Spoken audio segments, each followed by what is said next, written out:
Before the modern libraries, written documents about Cambodian tradition and religions were kept at various Buddhist temples around the country, while written historical documents were kept at the Royal Palace.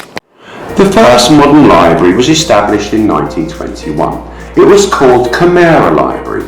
All the documents collected from the Buddhist temples were to be copied and placed in the Khmer Library. Those documents were written in Khmer and Pali Sanskrit. Due to the radical policy of the Khmer Rouge regime, educated people were killed and written documents were destroyed. After the regime collapsed in 1979, the country went through over 10 years of another civil war.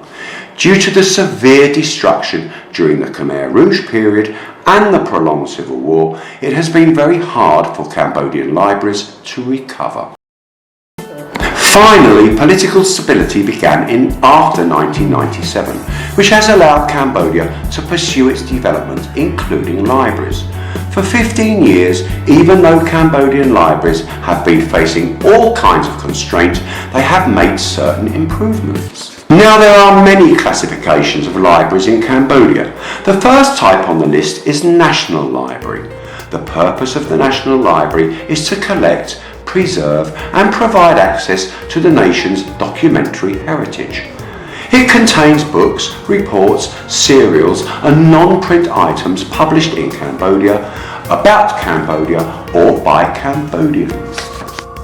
Next is Academic Library. Academic libraries were established in order to have adequate resources to support learning, teaching and research.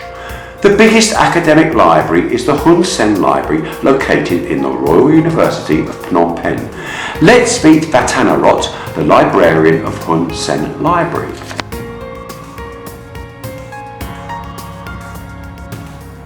They often spend time in the library after their classes or during the weekend where they don't have schools or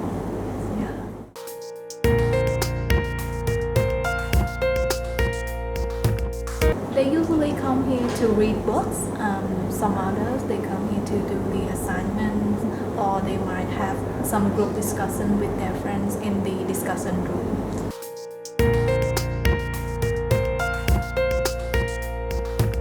There are many types of materials that are available in the library, ranging from the books. There are various types of them, and there are also the softwares in our computers where students can use to improve their study or do some other research on the internet. In academic libraries, students can also have group discussions with their friends or their teacher. There are 65,000 readily available resources for students to choose from. The next kind of library is School Library. Through partnership between the Ministry of Education, Youth and Sport and development partners, thousands of school libraries have been developed from the 1990s to the present.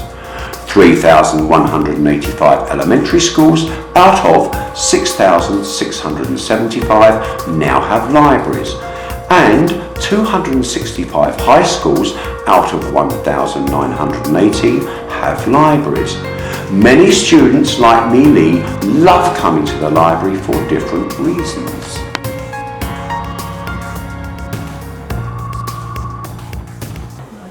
I often come to library to have a group discussion with my group members about our assignment because they are quiet area and discussion area, so it's easy for me. If I'm having a group discussion, I can go to discussion area, and if I want to read quietly, I can go to quiet area.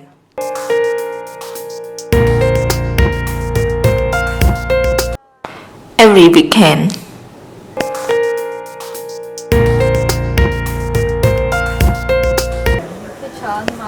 Most of the time I come here alone. I only come with friends when we need to do our assignment. Besides the libraries mentioned above, Cambodia also has other types of libraries.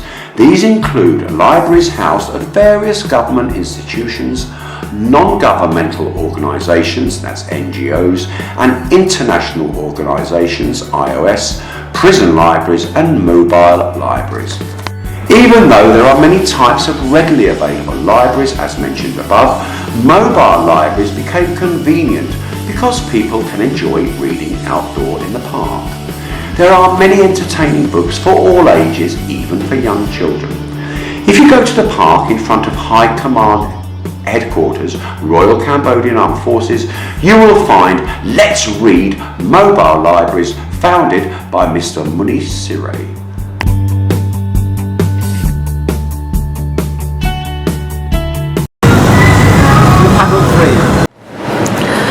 There are many types of age group coming to read, but I often see young kids coming to do coloring every evening. Older people also love coming to read before and after they do exercise, or while waiting along with their children and grandchildren.